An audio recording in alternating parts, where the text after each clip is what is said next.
Hi, and welcome to this installment of Frank and Mary here in Westborough. My name is Bergeron. I'm an attorney. I do elder law. I work at Myrick O'Connell. And originally, the shows that I had done here in Westborough, I thought were going to be about law, but they never were. So we changed it so that it's really about my friends Frank and Mary and their kids, Peter, Paul, and Mary Jr. If you've seen any of my presentations, you know that their goal in life is to stay in their house until they die and be buried in the backyard. And the question, if you're in Westborough and want to do that, is who do you have to know, or who should you know, and what program should you know about as a senior? And so, of course, I got a great co-host to do this with me here in Westborough, who is Shelby Marshall. Hello, Arthur. You know, formerly just, you know, a day job doing home care agency, but now a big-time selectman, right? Yeah. But we decided we would do this show together so that we could really get a sense of the people you need to know in Westborough, because, of course, I know nobody. Shelby knows everybody. So Shelby always brings the guests, and Shelby, you got a great one today. I do want to say, I don't know if you can actually be buried in your backyard. You can't tell anybody. Oh, okay.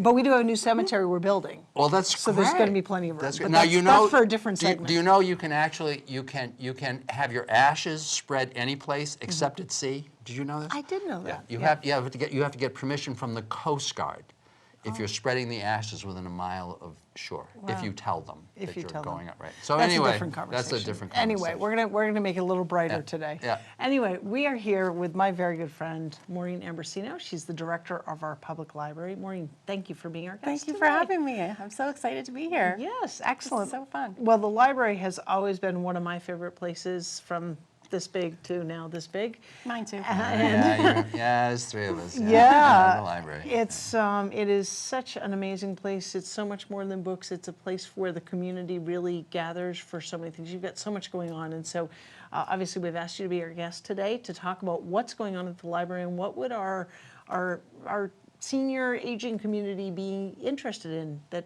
library has to offer. So take it away. We have so much, and I'm really excited to share some of the things that we have. But I have some.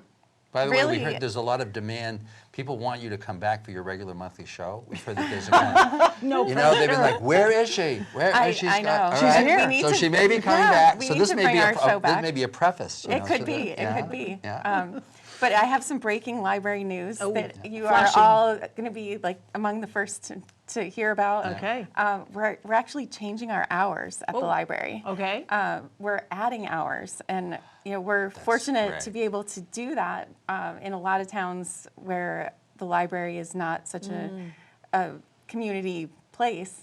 They're cutting hours and are not open as long. But we've had a lot of requests from the public to open earlier, and there are many days where we have people waiting at the door. To open earlier. So can I tell you how many times I've wanted to go in and I walk up, and even though the sign is right there to the right of the door, and I'm like, What's the problem? It happens all the time. and then I'm like, all the oh, time. it's not open till 10, Yes. right? Yes. And so I'm like, oh, I got to come back, and usually then that's when my books become overdue, but I do pay my fines. But that's just okay. for the record. So we decided, because of demand and because of people bouncing off the door like that, we want to open earlier. So we're going to be starting on February 19th, opening at 9 instead of 10. Fantastic. That's great. And the other really exciting piece of it is we were able to do it with staff who we already have, who are in the building. It's not going to cost the library budget or the town anything extra for us to be open. That's great. That Oh, that's extra hour. terrific. So That's terrific. we're really excited, and I can't wait to have people like come up and not bounce Feel off like- the door and not be standing outside Although waiting. if you had a camera there, that might be, sort of entertaining. But anyway. That's right. She can add that to her show. Right. I could have that. outtakes on my show. Actually, I happen to have a little insider information that maybe is prompting the opening of the library earlier, but demand is up, right? Demand is up a lot. So talk to us about that, Yeah. because So, again, and you've heard all the people say nobody reads books anymore. Who uses libraries? Everything's online, and we hear that. We know that's not true. We have all the numbers to show that. And one of the things that we look at every month now is this month our book circulation. So how many items were checked out compared to this month last year.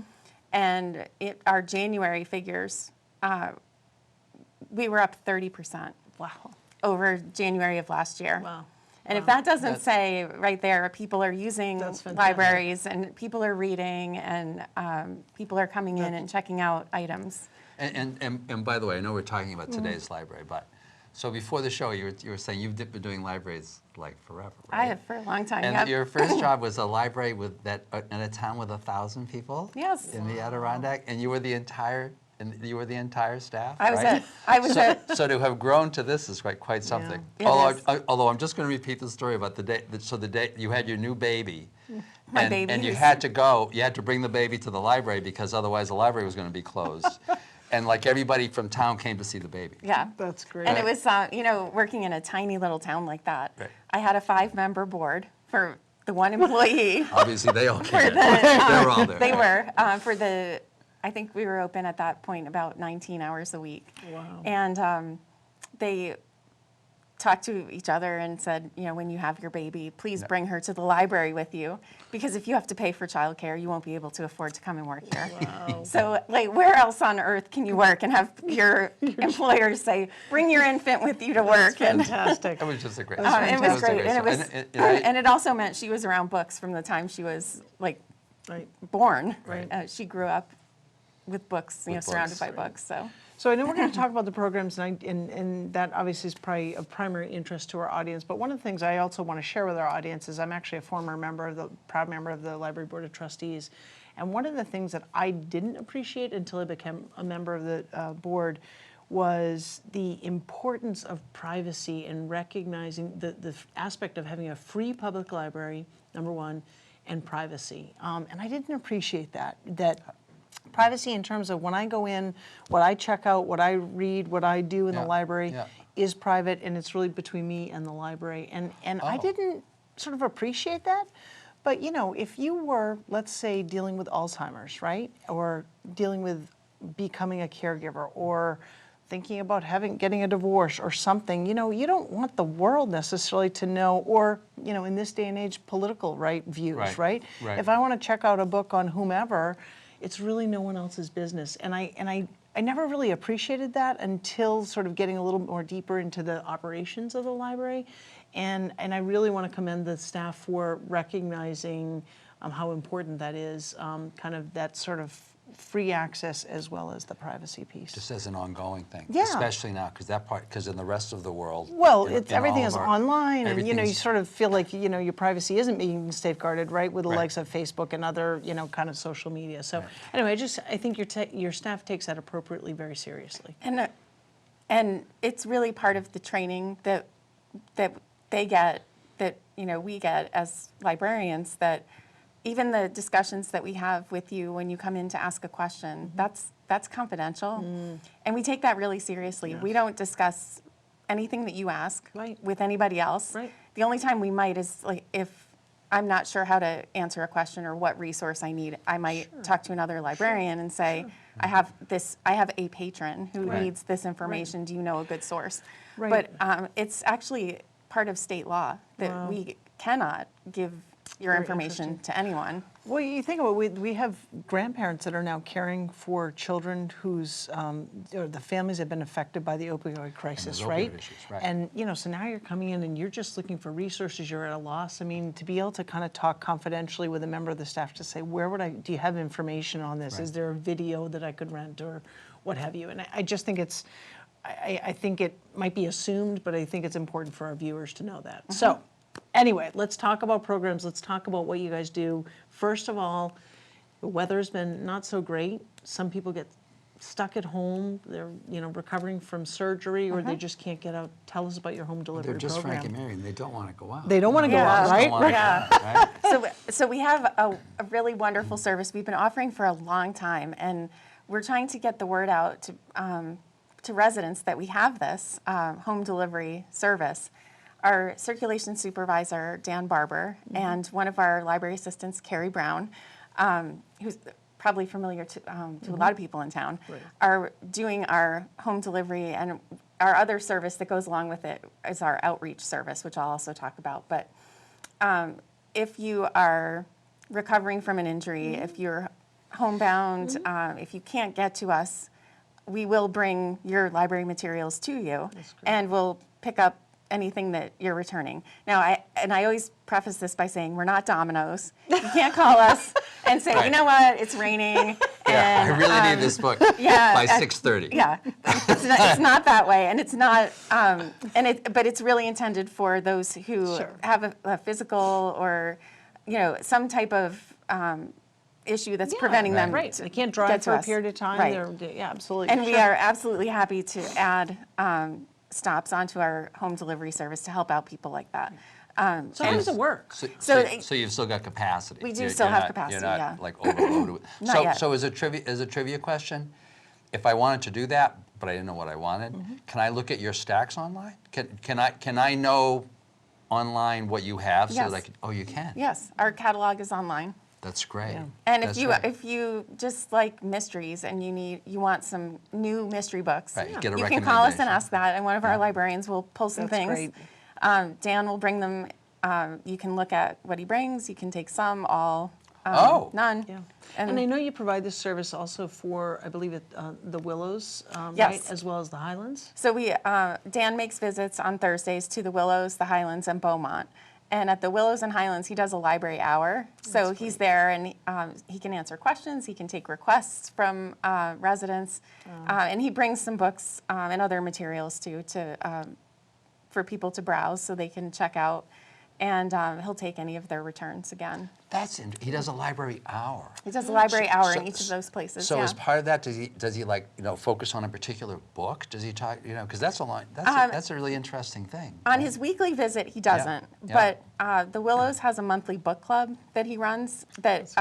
So they'll all read and discuss Yeah. the same book. That's great. But at library hour, he's just there as a resource to answer questions and to bring materials and chat, visit with residents, and talk about what we're doing at the library. What a great thing. Great. So I know you also have, so you have books, right? You have videos, right? Movies. You have audiobooks, right, as well. You also have what I think a lot of our viewers don't know that you have, a library of things. Tell us about that. Yes, Library of Things is something new that libraries around the country have been doing, and we got in on it. Just as libraries were starting to implement their Library of Things.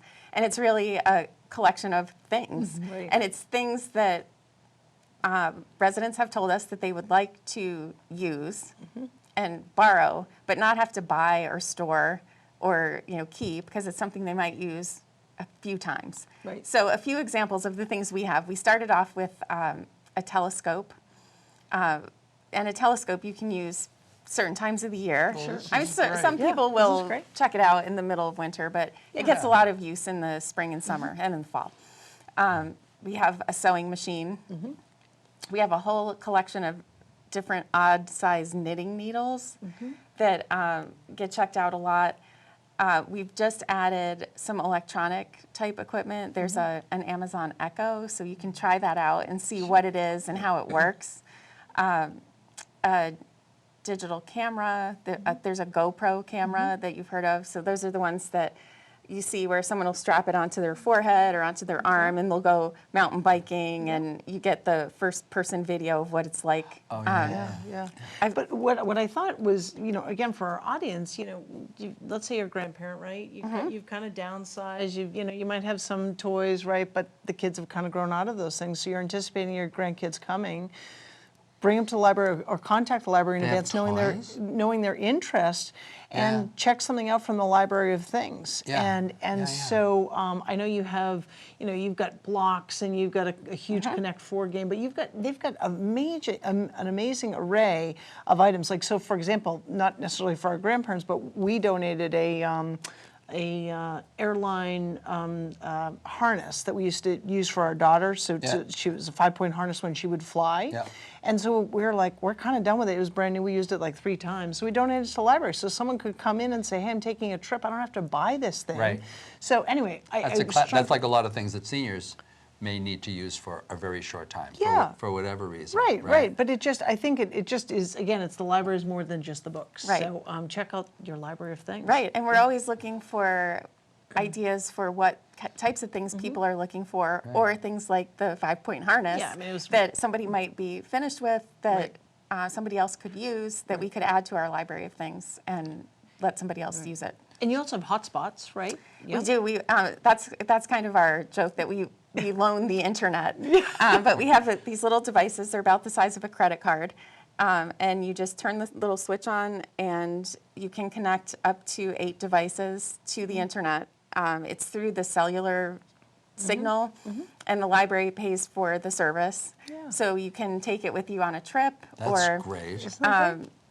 Or we've had residents come in who have just moved to town, and Verizon hasn't, or Charter hasn't come to hook up their internet yet, so they'll borrow one of our hotspots for 2 weeks until they get their home internet. Who Or would again- ever think that the library had this stuff? Right. Again, if you're grandparents, maybe you do or you don't have the internet, but the grandkids are coming, and God knows they have their devices, And they're right? going to be really mad. Right. I mean, and there's Right. only so long you can say 'Cause we're you- going to be device free, right? Yeah, like about 5 minutes. Go, right? Yeah.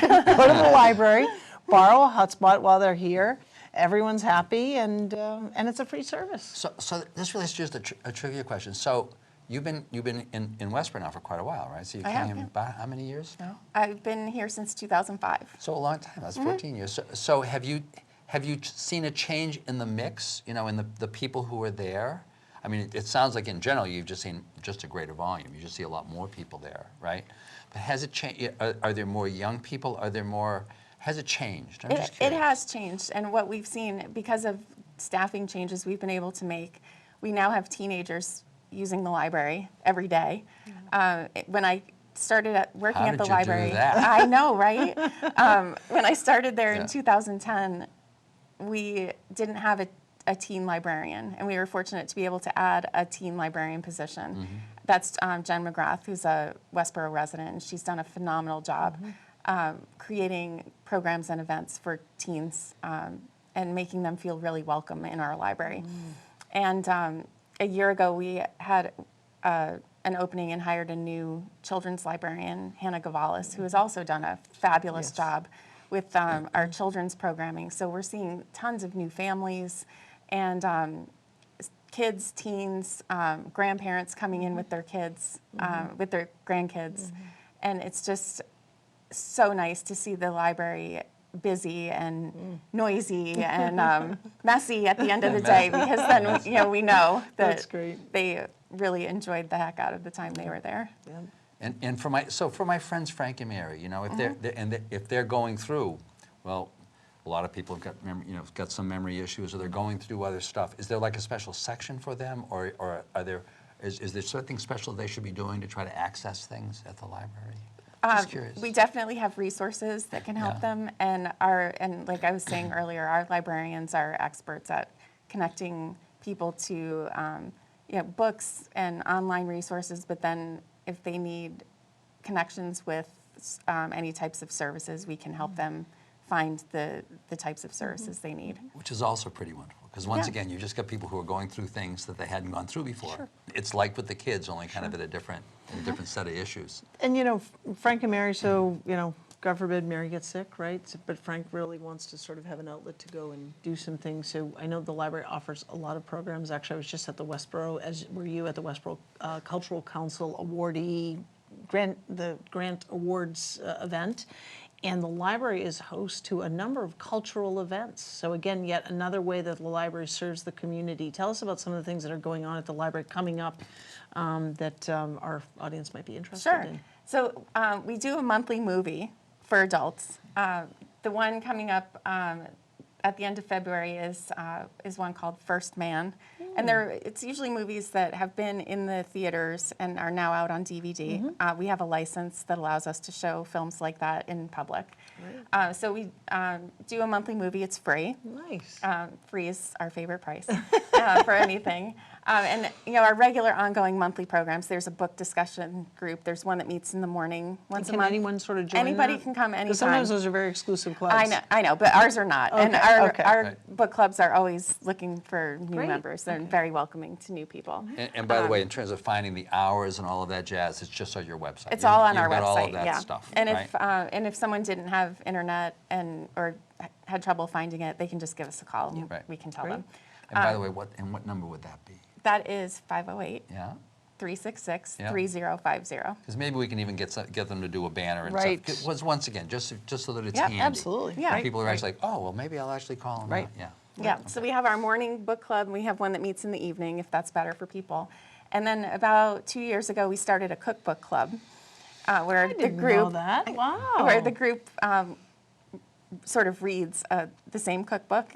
Everybody chooses a recipe, makes a recipe from that cookbook, and then they bring it in and They sample bring it. it in. Fun. And That's and then great. they look at the new cookbooks that we've had, or if there's a theme or time of year, Yeah. they select the next cookbook and they kind of look through it and decide who's going to make great. what, and do the same thing the next month. So that's been fun. a whole lot of fun. That's a great idea. That one meets once a month in the Yeah. evening. I mean, cooking Yeah. food and, that sensory experience is so central to so many people. Yes. So what a great way to make connections. Yeah. That's And wonderful. actually, so I know that in another one of the communities, actually in Nantucket, they've got a group now, and they're all focused around, for my Frank and Mary friends, for producing simple meals. Yep. Because the goal is, you get to that age when you're like, I don't want to break into the 20 old spices that I haven't seen, and I Right, just want right. But at the same time, you want it to be nutrition, and you want it to be Yep. fast. You want to be trying to cut down the number think of I'm there. utensils. Yeah, Right? me too. Right. So it's just that kind of thing. I might be right? Peter, Paul, or Mary, but I Yeah. think I'm already there in Me terms too. of simple. Yeah, exactly right. Exactly. So it's just That's great. interesting, but it's sort of a great notion. So people can really, because the goal. So what's so tough about a cookbook is, so you're trying to imagine what it tastes like. Right. Yeah. And then you do all that work, and it's Yeah. not what you thought. Yeah. And Well, the other thing is too is that as we get older and maybe you've lost your spouse, right? Cooking becomes very difficult because having a meal by yourself is not necessarily Exciting. exciting, right? But if you can cook something and then share that actual food and experience Yeah. with someone else, I mean, Or if you're from my generation, Yeah. as opposed to your generation, where none of the men knew how to cook. I Right. mean, like nobody, right? Right. To actually have to start to learn, to be able to not be Yeah. embarrassed, to be able to learn yeah, a handful of things. Right, The right. basic, boiling Great water, points. all these different yeah, things. yeah. I'll give you a lesson. Yeah, thank Yeah. you. Thank you. yeah, so we do have a music program coming up. That was one of the Cultural Council funded programs. It's a fiddle concert. That's on a Monday night, March 4th. There's a pastel art workshop coming up. We have an author visit. All these different things.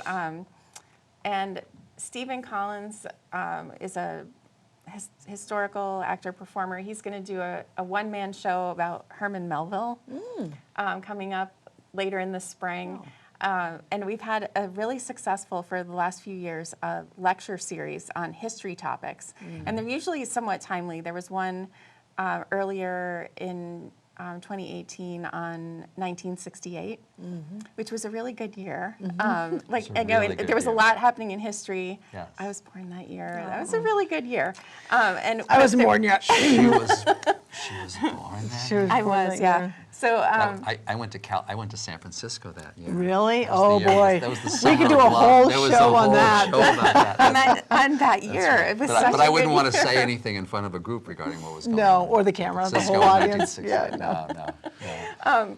But Professor Gary Highlander does these history series, and he's going to be doing another lecture series for us in May. Great. I'm not sure yet We don't know the topic. what his topic Okay. is yet, but it will be something really good and really compelling. And he usually does a 4-week series, Yes. and it kind of builds, but it's also the content stands alone. So if you can't commit to a 4-week Yep. series, you can still come and in get and- some good things Right. out of it. Great. And then one of my favorite programs of the whole year is coming up. That is Repair Cafe, that we do in partnership with the Rotary Club of Westborough. And as a Rotarian, that's an event that I help organize a couple times a year that we do it. And what Repair Cafe is, if you haven't heard of it, it's a morning that we open just for that and now we'll be open at 9, but it's from 9 to 12 on a Saturday morning. We have a group of volunteers from the community who know how to fix things, and people from the community. It doesn't have to just be Westborough. We'll help anybody who comes in, but they bring their broken items. Classic toaster that the little spring came out. And Yep. What do I do? And how do I fix this? I Yeah, don't have yeah. tools. Right. And our volunteers will help get your item fixed, or they'll evaluate it and tell you it's okay. It's dead. It's time to done. say goodbye. It's time to let it go. And what I love about that whole program is people come in happy and excited. Like they might get their lamp fixed or their toy fixed or their necklace untangled, and they leave happy because it got fixed or because they know that they can now let it go and not feel bad. It's not that it's not working because I'm a dope. Right. It's not working because there's something really bad. It's really broken. So you just feel better. You don't have to just leave it aside and say, maybe I'll read a book about it. No. Forget it. No. Or maybe I'll take this somewhere and get it fixed, but you don't know where to take it. Right? That's right. And it's an old lamp. And how much does the Repair Cafe cost? It's free. Hey, it's exactly the right price. Exactly the library price. Free is our favorite price. And because so you must have to give them an incredibly big budget so that they can operate all these things they for work free. Very efficiently and effectively. That's great. Yes. Yeah. So, and Repair Cafe, we also have donuts and coffee so people can come in and just visit and they can watch. We do have people come in and just watch the repairs being done, which is kind of magical to see that too. When you're a non-technical, like me, and you're like, there's a problem with the car. I turn the key, nothing, You get no idea. Well, now you to don't see have to put people the that key actually know how things work, Right. it's an incredible thing. It really is. And the last big one I want to tell you about is we just launched our most recent townwide read.